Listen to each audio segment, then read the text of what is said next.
Hey everyone, so it's the month of May and I was thinking to create May month flower. I have already created multiple videos around Lily of Valley, so I thought in this video I should show you something different. So today we are going to draw hawthorn flowers, and these flowers are similar to apple blossom or cherry blossom, so concepts are pretty much similar. So let's start with the first perspective of flower. So you need to create a circle and then divide this into 4 equal quarters and create 5 petals from the center. So these petals should not be very smooth, it should be little on the rough side, having little zigzag pattern into the petals. So something like this you can create. Now you can add folds around the petals that you have, because this is the front perspective, so you can add folds in all the petals or few petals, depend on your choice.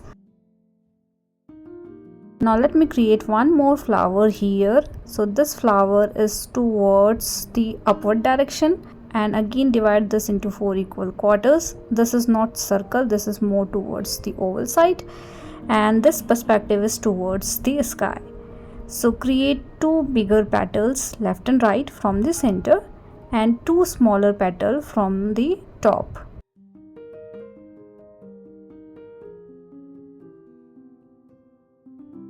So something like this we have created, and you can create one petal towards upward direction. So basically this is covering the middle section but more tilted towards downside.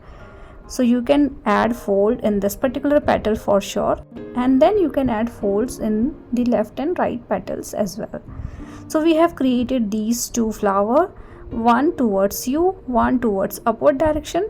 Now let me create one more flower which is more tilted towards right side. So this particular flower is overlapped because of these 2 flowers which we have already created, and these things are important. So let's do this one. Again divide this into 4 equal quarters. Because the perspective is towards right, we are going to keep the center part of the flower towards little left from the center, and then you can create 2 smaller petals in this side and 3 bigger petals around it. In these 2 smaller petals we need folded pattern, so that we should see this flower more tilted towards right side. And same thing you can do for right perspective as well. Now let me create one more flower here. Again I'm dividing this into 4 equal halves, creating one petal which is more towards inside and creating few other petals around it. So again this one is also very different perspective, because we are composing the flower together, so we need stems, leaves and fruits as well. So these are my flowers. I can create few more flowers later, but let's concentrate on the leaf first. So as a guideline you can create a smooth pointed leaf like this, and then you can add little bit of serration around it. We don't need serration throughout the leaf, we need serration in between little bit, not too much, but fine serration is okay. So create as much as leaf you can. You can refer to the reference photo as well to create all these things, although I'm not using any reference photo. And because I'm not using any reference photo, I have this tendency to create my flowers and leaves as per my need. So I'm thinking to create one more flower here, which is again little different perspective. These perspective is very important because we are creating a group of flowers, so we can't create all flowers in same perspective. I have already created a separate video around cherry blossom flower perspective, wherein I have shown every perspective in detail step by step, so you can refer to that video if needed. I can give you a link into my description section. Now create more leaves. You can extend the stems, you can create 2 bigger groups, totally up to you what kind of composition you need. I am going to add more fruits into it, but before that let me trace everything quickly so that you can see what's going on clearly.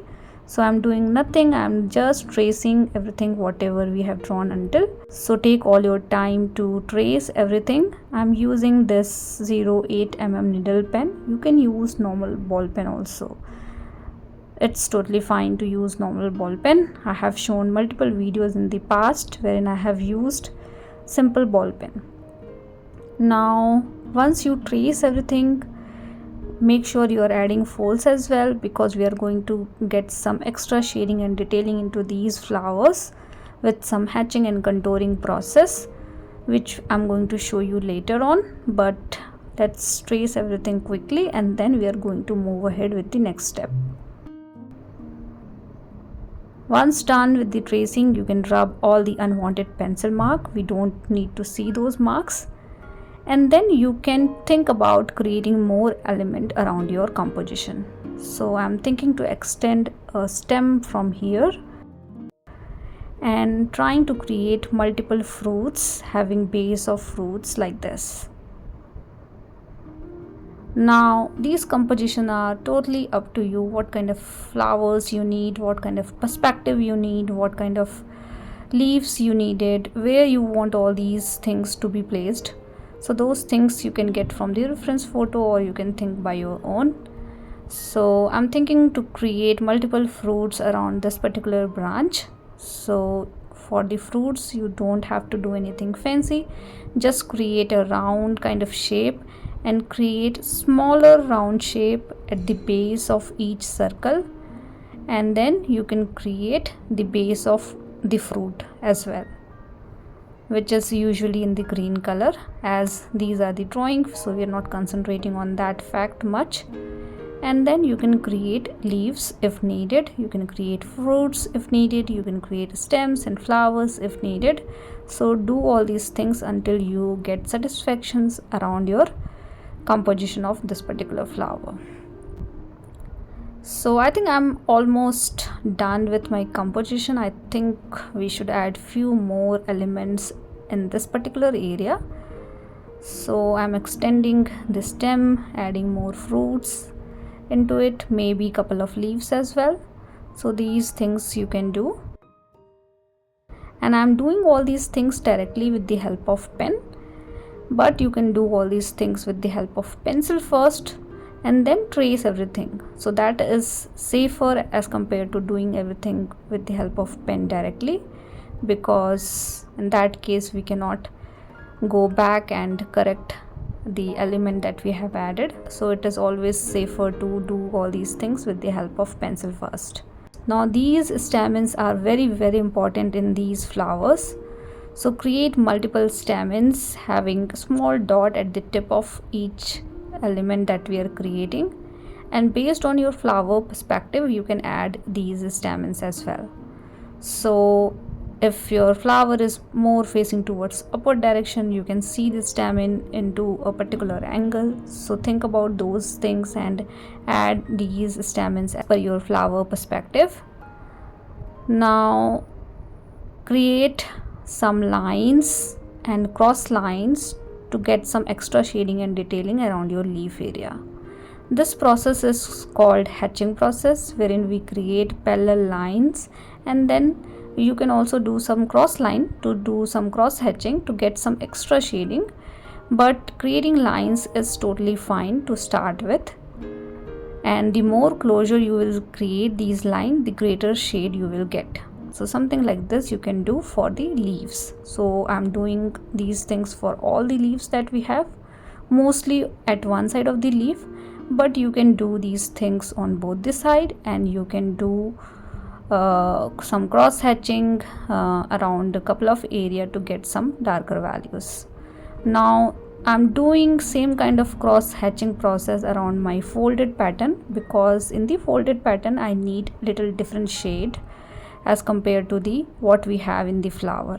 So I'm going through all my folded pattern, and I'm also creating some dark values around the base of the fruit that we have created. So I'm not doing anything fancy, I'm just creating some random pattern to get some extra shade around that particular area. Now fruits are round in shape, so make sure you are adding these lines in a correct way. So do not create straight line to do some extra shading and detailing into fruit section. Try to create some curved lines so that we can see the value of round object.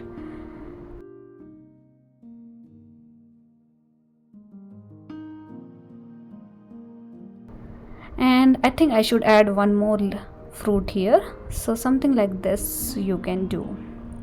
And I'm satisfied with my composition. Now last thing you can do is adding watercolor into it. So this process is called line and wash technique, wherein we draw everything with the help of pen and then we put some color into it. And this one is the easiest way to paint anything. If you are too much interested in drawing only, then this process is definitely for you. So draw everything and then put some color around your object based on what kind of object you have. So I'm adding green color around my leaf area, pink color for the flowers, and red color for the fruits. Again, I'm not going to paint all my flowers and elements. I just wanted to show you an example. So I'm going through couple of flowers, couple of leaves, and couple of fruits just to demonstrate how we can do this. So for the fruits, I'm leaving a fine negative space, as you can see, and this negative space is important to get some extra shiny effect into the fruits. So leave that small negative space if you can, if at all you can, and something like this you can do easily. So we have learned different perspective of Hawthorn flower, how we can compose all these flowers together without any reference photo, and how we can use line and wash technique to paint it using watercolor. So I'm hoping this video is helpful for you guys. Please do let me know if at all you have any feedback for me, and in the next video I'm going to show you a couple of more ways to paint this flower. So see you guys in the next video.